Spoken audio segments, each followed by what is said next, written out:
अपनात्मा परमात्मा कहते हैं कि सतगुरु संगत छोड़ के चाहे लाख वर्ष जप कीन, इंद्री कर्म ना मोक्ष होए फिर काल के अधीन। जो भक्त कुछ दिन इस भक्ति को करके किसी भी कारण से दुर्भाग्य उनका होता है, वो विमुख हो जाते हैं, वो भक्ति यहाँ से यहाँ आना छोड़ देते हैं, गुरु जी से उसका अपना संपर्क समाप्त कर लेते हैं। और वो कुछ एक ऐसे नालायक थे, अनजान अनाड़ी थे, वो कहने लगे कि हम तो घर पे भक्ति कर लेंगे। पुण्यात्माओं परमात्मा कहते हैं सतगुरु संगत छोड़ के अर्चे लाख वर्ष जप कीन, इंद्री कर्म ना मोक्ष होए, ना तो कोई कर्म कटे और ना ही मुक्ति होए फिर काल के अधीन। पुण्यात्माओं हमें यहाँ से 21 ब्रह्मांड काल के और सात संग ब्रह्मांड इस परब्रह्म के, इनको पार करके जाना है। और जब यहाँ से भक्ति युक्त प्राणी चलता है, यदि उसके साथ सतगुरु नहीं है, वो नहीं जा सकता 10 कदम भी। रास्ते में पता नहीं कितने कितने बखेड़े हैं। ये काल का बहुत भयंकर जाल है। हमने उन्हीं रास्तों से जाना होता है जैसे हम शरीर में ही हमारे कमल बने हुए हैं।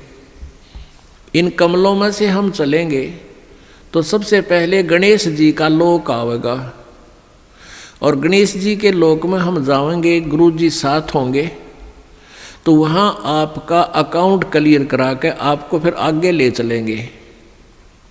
और यदि सतगुरु साथ नहीं है और आपकी पिछली पुण्य कमाई पिछली है और आप गुरुद्रोही बने नहीं, वैसे भक्ति छोड़ दी, आना बंद कर दिया, तो वो जो पिछले उस दौरान गुरु जी के संपर्क में रहने के दौरान जो तुमने भक्ति की, ये 7 मंत्र की या 2 मंत्र सतनाम की और सार नाम की,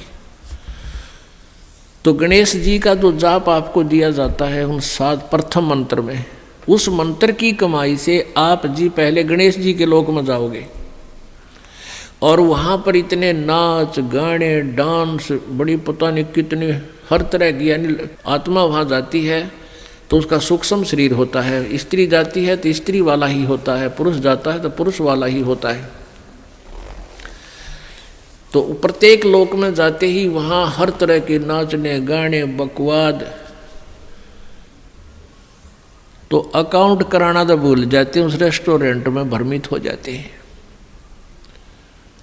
और फिर वहाँ उनको गण बना दिया जाता है, उन्हीं की पुण्य कमाई से वहाँ वो ठाठ करते हैं और सारी बकवाद करते हैं, नाचने गाने डांस, कोई काम में कोई ना। जैसे रेस्टोरेंट में चले गए, वहाँ अपनी पूंजी खर्च होती है, वहाँ कुछ भी बकवाद देखो और खाओ सुनो, तो वो पूंजी नष्ट होते ही वहाँ से बाहर निकाल देंगे। फिर विष्णु के लोक में, विष्णु जी के लोक में जो आपने मंत्र जाप कर रखा है उसकी कमाई समाप्त होती है। फिर शिव के लोक में वो कमाई खत्म होते ही फिर दुर्गा के लोक में, फिर वो कमाई खत्म होते ही फिर आपका जो सतनाम का प्रथम और द्वितीय मंत्र है, प्रथम मंत्र जो ओम नाम है वो ब्रह्म का फिर ब्रह्म लोक में, और दूसरा जो तत्व मंत्र है उसके लिए इस काल ने अपने एक ब्रह्मांड में ब्रह्मलोक में ही अलग से नकली सतलोक अलखलोक अगमलोक नामी लोक की रचना रच रखी है। उस दूसरे मंत्र की जो सतनाम के अंदर जो 2 मंत्र हैं,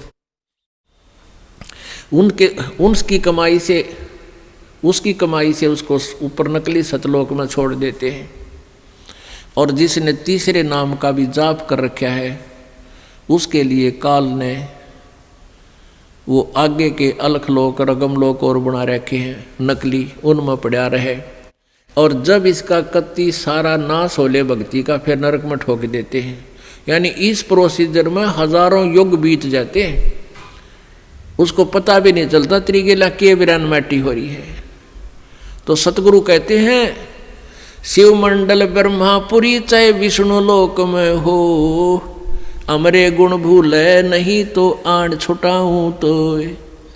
अब कई पुण्यात्मा कोई ज्ञान तो खूब सुन लिया और कोई दुर्भाग्यवश यहाँ से दूर भी हो गए, तो वो फिर इससे या तो शिव मंडल में, शिव के लोक में, या ब्रह्मा के लोक में, या विष्णु के लोक में जा रहा है, फिर वहाँ कमाई वह मौज मार रहा है, तो उसके हृदय में यो ज्ञान अंतःकरण में समाया हुआ है, तो उसको याद आएगा कि गुरु जी तेन्यू क्या करते। कबीर परमात्मा के ज्ञान को बताते थे, यहाँ तो हमारी पूंजी नष्ट हो रही है, हम तो गलत आ गए, हमने तो यहाँ नहीं आना चाहिए था।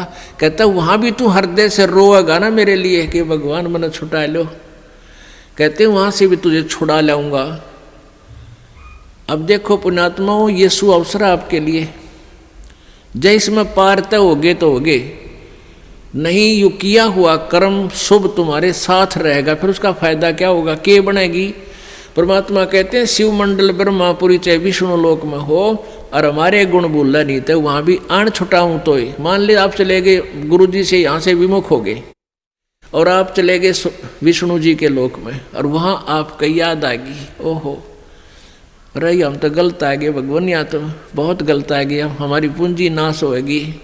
वहाँ भी आप रोने लग गए तो वो मालिक परमेश्वर आएंगे और वहाँ से भी आपको ले जा करके कहाँ रखेंगे। यहाँ एक मिनी सतलोक है, प्रत्येक ब्रह्मांड में एक मिनी सतलोक है, परमात्मा का अपना राजदूत भवन है। जैसा प्रत्येक देश में प्रत्येक देश का एक राजदूत भवन होता है, ऐसा परमेश्वर का एक स्थान है।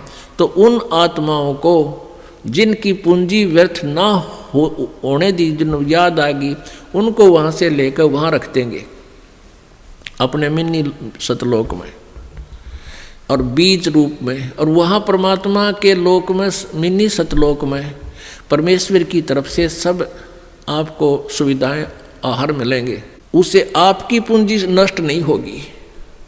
उस वापस फिर उस पूंजी के आधार से आपको फिर पटकेगा परमात्मा सतयुग में। सतयुग में आप हजारों लाखों वर्ष तक जियोगे, लेकिन साधना गलत करोगे, क्योंकि आप नीचे आने के बाद भगवान की कति नहीं मानते और जैसा भी काल ने भ्रमित कर रखा है वही साधना पर लगे रहोगे। लेकिन वो सुविधाएं, वो सुख आपको होंगे पूर्व जन्म की कमाई से, भक्ति से। और आप सोच रहे होगे कि मैं जो भक्ति कर रहा हूँ, ये साधना कर रहा हूँ, मुझे इसी से सुख है। इस प्रकार सतयुग त्रेता द्वापर में आप अपने पुण्यों का नाश कर लोगे, कभी राजा बनोगे, कभी पृथ्वीपति बनोगे, कभी स्वर्ग में जाओगे हैं, और फिर आप कलयुग में होगे। और कलयुग में आपका मानव जन्म होगा, फिर यही प्रोसीजर फिर होगा आपको, फिर कभी आकर के हजारों लाखों युगों के बाद ये सुअवसर प्राप्त होगा। जो परमात्मा की शरण में नहीं रह पाए, अभी आपको बताया दो प्रकार भक्ति नाश होता है।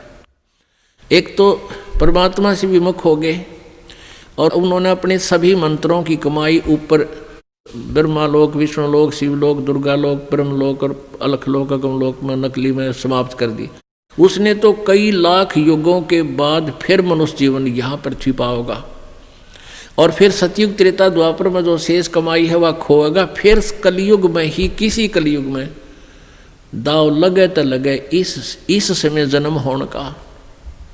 एक दूसरा वो होगा जो परमात्मा याद आ गया विष्णु लोक में जाकर, उसको परमात्मा ले गए छुड़ा कर अपने रख लिया मिनी सतलोक में, और वहाँ से फिर पटक दिया। तो वो भी सतयुग से जन्म लेता हुआ बीच में राजा, चक्रवर्ती राजा, पता नहीं के बन के अपने पुण्यों को बहुत को नष्ट फिर भी कर लेगा। और फिर कलयुग में इसी समय बिचली पीढ़ी में ही दाव लगेगा, लगे तो लगे ना भी लगे।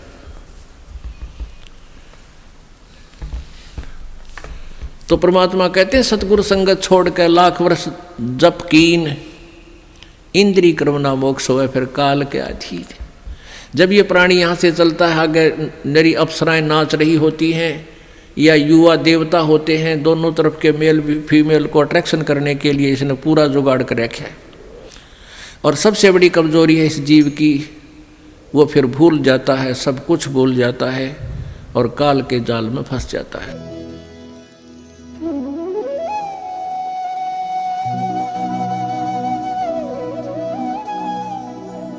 आप ये वीडियो YouTube पर देख रहे हैं तो हमारे चैनल को सब्सक्राइब करें और बेल आइकन को दबाना ना भूलें। अगर आप Facebook पर ये वीडियो देख रहे हैं तो हमारे पेज को लाइक करें।